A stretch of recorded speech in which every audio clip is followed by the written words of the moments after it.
Hello friends. आपके BPSC TRE जो आपका 2.0 हुआ था, 2.0 एंड 1.0 का, तो उससे रिलेटेड एक न्यूज़ है। ये आपका औरंगाबाद से है। ठीक है।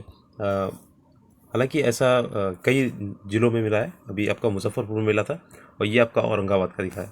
तो ये आपका जो टीआरई का जो पेपर हुए थे, तो उसमें ऐसा था कि इन्होंने बिना कोई जांच पड़ताल के जो आपके महिला कैंडिडेट थी, तो 90 से नीचे जो मार्क्स थे उनके, उन्हें भी आपकी नियुक्ति दे दी थी। तो कई अभ्यर्थी बाहर निकाले गए थे और अभी भी ये काम चल रहा है। ठीक है। तो ये देखिए आपका बिहार का है, औरंगाबाद जिला है। तो ये आपका 26/7/24 का है। इसमें देखिए आपका स्पष्टीकरण दिए गए इनको। ये आपके 10 कैंडिडेट्स हैं और मैंने देखा है कि ये आपका मुजफ्फरपुर में भी आपके 10 ही कैंडिडेट को लिया गया था। तो ये क्या कर रहे हैं कि आपका धीरे धीरे करके ये आपके अभ्यर्थी को बाहर निकाल रहे हैं। ठीक है। तो बाहर ऐसे निकाल रहे हैं कि इनका देखिए इसमें दिया गया, ये पहला है तृप्ति मौर्य। ठीक है। तो इन्होंने आपका 85 सीटेट में 85 पे हैं और ये अन्य राज्य से हैं, अदर स्टेट से। ठीक है। तो ये एक साथ प्रोसेस इसलिए नहीं कर रहे हैं कि इसमें काफ़ी लोगों को दिक्कत होगी। दिक्कत क्या होगी अगर ऐसे पता चलेगा, तो ये धीरे धीरे निकाल रहे हैं कि लोगों को पता भी ना चले और उनका काम भी हो जाए। ठीक है। अब देखिए ये 6 to 8 का है और ये आपके टीआरई यहाँ पे दिया गया टीआरई 2 का। ठीक है। यहाँ इतना आपका टीआरई 2 का है। देखिए यहाँ पे आपका 6 कैंडिडेट आपके टीआरई 2 के। तो पिछली बार ये कहा गया था कि नहीं नहीं, ये टीआरई फर्स्ट के ही कैंडिडेट निकाले जाएंगे। तो ऐसा कुछ नहीं है। टीआरई 2 में भी ये आपके, देखिए यहाँ पे मैं दिखा देता हूँ जूम करके। टीआरई 2 में भी आपके ये कैंडिडेट थे। ठीक है। तो इनको भी निकाला जा रहा है बाहर, यहाँ तक आपके टीआरई 2 के। ठीक है। और ये एक ज़िले से नहीं हो रहा, हर जगह से हो रहा है। डेली आपकी ये विज्ञप्ति आती रहती हैं, कहीं ना कहीं कैंडिडेट से 4 से 5 कैंडिडेट निकाले जा रहे हैं। तो इन्हें जवाब देने को कहा गया है कि आपका जो स्पष्टीकरण मांगा गया है। ठीक है। और स्पष्टीकरण ना देने पर इनके खिलाफ जो भी है कार्रवाई वगैरह होगी। तो इसमें कैंडिडेट की कोई गलती नहीं है, आपकी गलती तो आपके बीपीएससी विभाग की है, क्योंकि उन्होंने एक बार नहीं, वेरिफिकेशन कई बार हो चुका है और आपने वेरिफिकेशन करने के बावजूद भी देखा नहीं कि सीटेट में कितने मार्क्स हैं। और यहाँ पे देखिए कुछ ऐसे भी कैंडिडेट हैं जैसे इनका जो स्नातक यानी ग्रेजुएशन था, वो आपके सीटेट और विज्ञान विषय में उत्तीर्ण नहीं थे और उन्होंने कला वर्ग से किया था। और ये सीटेट कैसा था, ये बीएड वाला था जिन्होंने स्नातक की डिग्री जो थी और इसके बाद बीएड के बाद प्राप्त की है। ठीक है। तो एक वर्षीय स्नातक इन्होंने किया, तो वो भी मान्य नहीं है। ठीक है। बाकी ये देखिए आपका इनका निर्धारित तिथि तक आपका ये जो प्रशिक्षण पूर्ण नहीं हुआ, जैसे मान लीजिए डीएलएड किया हुआ होगा या आपका बीएड था, तो उसमें बोला गया था रिजल्ट आने से पहले आपका ये जो कोर्स है वो कंप्लीट हो जाना चाहिए। ठीक है। तो ये नहीं हुआ होगा इन दो लोगों का, इस तरीके से ये निकाले गए। और अभी तक मैंने देखा था टीआरई फर्स्ट के निकाले जा रहे थे, लेकिन टीआरई 2 का भी अभी निकालने लगे। ठीक है। तो अगर ऐसे चल रहा तो आपके ये धीरे धीरे ये जगह जो है पोस्ट आपकी खाली होती जाएगी और ये 4.0 या 5.0 में इनकी जगह जो है देखने को मिलेगी। ठीक है। और वैसे भी यहाँ पे जो आपका पूरक रिजल्ट था टीआरई फर्स्ट का, क्या टीआरई 2 में तो आपका दिया गया था सप्लीमेंट्री रिजल्ट। ठीक है। टीआरई 2 में आपका सप्लीमेंट्री रिजल्ट था, लेकिन टीआरई फर्स्ट में जो रिजल्ट आया था पूरक वाला, वो कम था। ठीक है।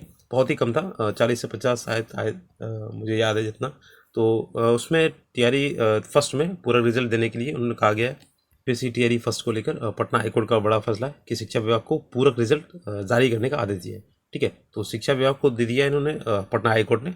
और अभी हालांकि प्रक्रिया अभी मुझे नहीं लग रहा है अभी विचाराधीन है। ठीक है। तो इसमें अभी देखते हैं क्या होता है। वैसे सप्लीमेंट्री रिजल्ट देने को कहा गया है। तो टीआरई फर्स्ट में अगर जिनका भी रह गया है, मैं ये तो नहीं बोलूँगा कि एक नंबर से जिनका रह गया तो हो जाएगा।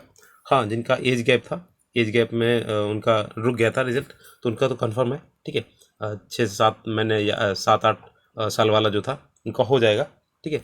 और टीआरई देखते हैं कितना वो देते हैं, क्योंकि ये टीआरई फर्स्ट में भी काफ़ी पोस्ट खाली हुई हैं। उसमें जो आपके सीटेट में कम मार्क्स थे, अदर स्टेट वाले निकाले गए हैं। ठीक है। और किसी का आपका जो कोर्स है वो कंप्लीट नहीं हुआ है, मैंने अभी आपको दिखाया था। तो इस तरीके से एक जिला नहीं कई जिले हैं, आप रेशियो ले लीजिए 10 का।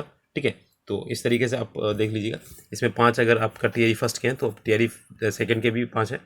और हालांकि पिछली बार जो आपके निकाले गए थे वो टीआरई फर्स्ट के ज़्यादा थे, इस बार टीआरई 2 के देखे हैं मैंने। ठीक है। औरंगाबाद जिला है, पिछली बार मुजफ्फरपुर का दिया गया था। इस तरीके से आपके कई जिलों से ये कैंडिडेट बाहर हो रहे हैं। ठीक है।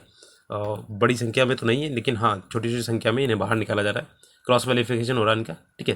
तो ये आपके बीपीएससी विभाग की गलती है कि इन्हें पहले से ही ये करना चाहिए था। ठीक है।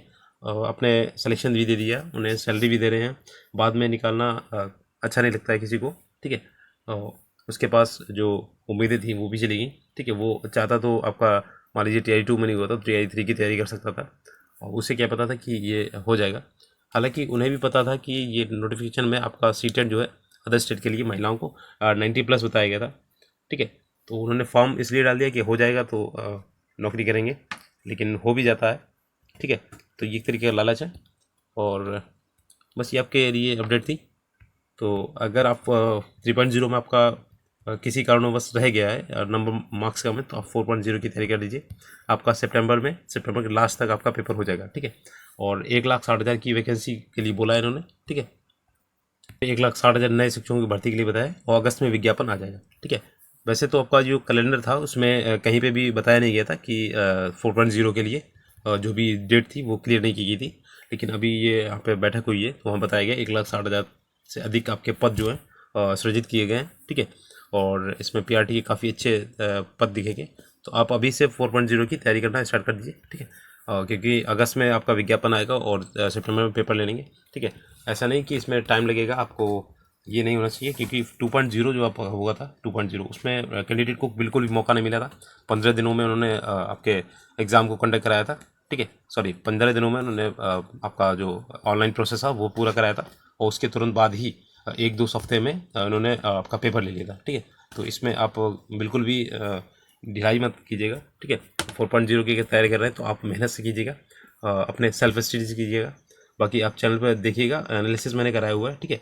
आपके जो TRE फर्स्ट सेकंड का जो एग्ज़ाम हुआ था, जो थर्ड वाला भी आपका हुआ था पेपर, जो आपका रिजेक्ट हुआ था, ठीक है। तो उसके मैंने एनालिसिस किया हुआ है कि कौन सी NCERT से कौन सा क्वेश्चन लिया गया, मैंने विद प्रूफ के साथ दिखाया हुआ है, ठीक है। एक एक क्वेश्चन आपके एक एक चैप्टर से निकाला हुआ है मैंने, ठीक है। और अभी जो आपका 3.0 हुआ एग्ज़ाम का, उसका भी मैं एनालिसिस कर दूंगा, ठीक है। PRT और जूनियर का दोनों का, तो उसमें भी आप दिखा देंगे आपको कि ये पेपर्स ये क्वेश्चंस आपके कहाँ से आते हैं। अब मैंने बेस बताया आपका NCERT और SCERT ही आपको तैयार करना है, ठीक है। NCERT और SCERT, इसके अलावा कुछ नहीं तैयार करना है। बाकी 1-2 क्वेश्चन तो आउट रहते ही हैं, वो हमेशा रहेंगे, ठीक है। तो इसलिए आपको अच्छे से मेहनत करनी चाहिए। और तो वीडियो अच्छा लगा तो प्लीज़ लाइक शेयर सब्सक्राइब कीजिएगा, और चैनल पर विजिट जरूर कीजिएगा एक बार। आपके लिए फ्री ऑफ कॉस्ट सेवा है, ठीक है, 4.0 के लिए, ठीक है। जितना हो सके मैं उतना कराऊंगा, ठीक है। और इसमें मैंने 3.0 में भी मैंने काफ़ी आपके लिए वीडियोज़ लाए हैं, प्लेलिस्ट बनी हुई काफ़ी। Thank for watching.